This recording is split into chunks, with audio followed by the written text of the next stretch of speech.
अस्सलाम वालेकुम। अगर आपके जिस्म में आयरन की कमी है, खून की कमी है,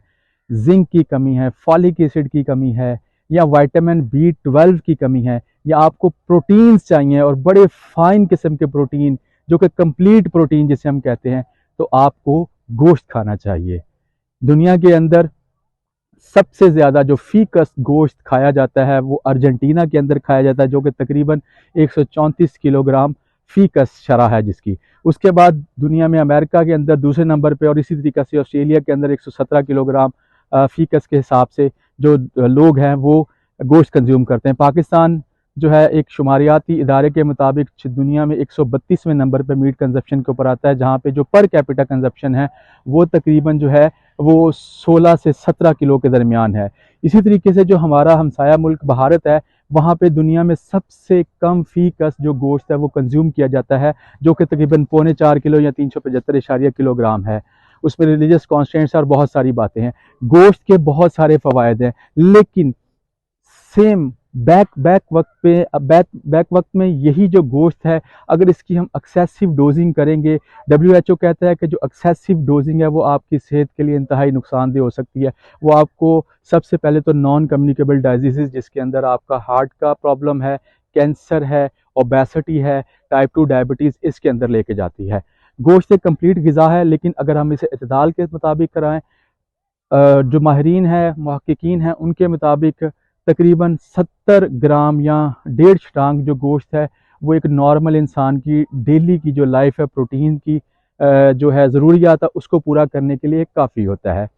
अब इसके अंदर होता क्या है, हमारे यहाँ ये एतदाल नहीं रखा जाता है। अगर हम बात करें तो कोई भी खुशी का मौका हो, खुदा न खास्ता कोई गमी हो, कोई भी हमारा अकैयन हो, तो वो गोश्त के बिना कंप्लीट नहीं होता। हमारे यहाँ वैरायटी ऑफ डिशेस होते हैं, जब बहुत सारा खाना होता है उसमें हम जो है वो बसियार खोरी की तरफ ही चले जाते हैं, और प्रोटीन जो है गोश्त की आड़ में हम बहुत ज़्यादा प्रोटीन ले लेते हैं, जिससे अगर हम इस रूटीन को कंटिन्यू किए रखें तो ऑब्वियसली हमारे जो फिजियोलॉजिकल फंक्शंस हैं, पर्टिकुलरली किडनी का जो फंक्शन है उसके ऊपर भी इम्पैक्ट होता है। और इसके साथ साथ जो रेड मीट की कंजप्शन है, इसके अंदर सैचुरेटेड फैट्स होते हैं। दो तरह से गोश्त के ऊपर फैट होता है, एक जो आपको नज़र आ रहा है जिसको हम क्या कहते हैं, विजुअल फैट कह सकते हैं, जो बेसिकली आपको विजिबल फैट होता है, जो बेसिकली नज़र आता है। इसके साथ साथ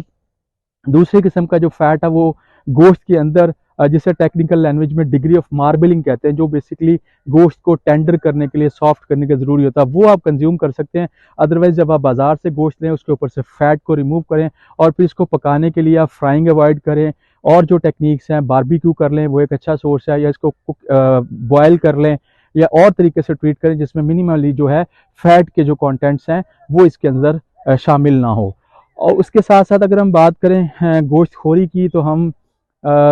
एक ऐसी कौम से ताल्लुक़ रखते हैं, अगर बुध जुमेरात की छुट्टी टेक्निकली जो हमारे मुल्क के अंदर है रेड मीट की, जिसमें दुम्बा, बकरी या बड़ा गोश्त का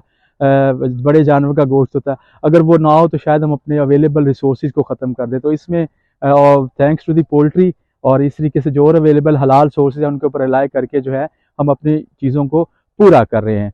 अब ओवर कंजप्शन से आपको मैंने नॉन कम्युनिकेबल डिजीज़ का बताया। इसके साथ साथ एक बड़ी इंपॉर्टेंट चीज़ है कि आजकल जानवरों को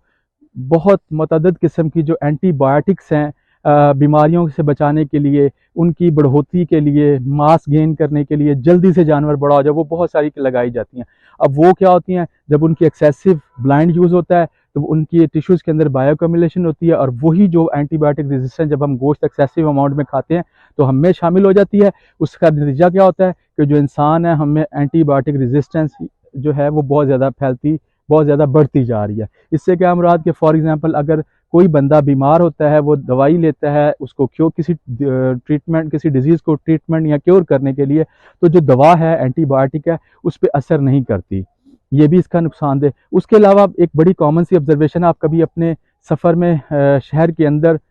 सफ़र करते जाएँ तो एक टिपिकल तबका है जो बकरियों का रेवड़ चराता है या जानवरों को चराता है। तो कम से कम मेरी तो पर्सनल ज़ाती ऑब्जर्वेशन ये है कि जो शहर का सबसे बड़ा फिल्थ डिपो होगा, वहाँ पे आपको एक झमघट्टा जानवरों का नज़र आएगा, झमघट्टा जानवरों का, बकरियों का, भेड़ों का नज़र आएगा, जो भेड़ें चराने वाले होते हैं। अब वहाँ पे पता नहीं वो क्या क्या गंदी चीज़ें होती हैं, जो इंसानी ह्यूमन वेस्ट भी हो सकता है, इसके अलावा कोई और पॉइजन सो गोश्त खाना चाहिए, नबी पाक सल्लल्लाहु अलैहि वसल्लम की मरगूब तरीन ग़िज़ा भी है, लेकिन इसको एतदाल के साथ खाएं ताकि गोश्त को है हम अपने जो इसके बुनियादी न्यूट्रिशनल बेनिफिट्स हैं उसी उससे वही हासिल करें, ना कि हम इसे बहुत ज़्यादा बीमारियों का बायस करें। सो खाएं, ज़रूर खाएं एतदाल के साथ, और जो डाइटिशियन या न्यूट्रिशनिस्ट या जो डॉक्टर्स की या जो हेल्थ केयर प्रोफेशनल्स की गाइडलाइंस हैं उनके मुताबिक तकरीबन 70 ग्राम तक जो गोश्त है वो आप यूटिलाइज़ कर सकते हैं। जो भी चीज़ खाएं एतदाल के साथ, खुसूसी तौर पर गोश्त एतदाल के साथ खाएं, और एक सेहतमंद ज़िंदगी का जो है वो रास्ता अपनाएं, क्योंकि एक खुशहाल ज़िंदगी जो है उसका रास्ता सेहतमंद ज़िंदगी से होकर गुजरता है। अस्सलाम।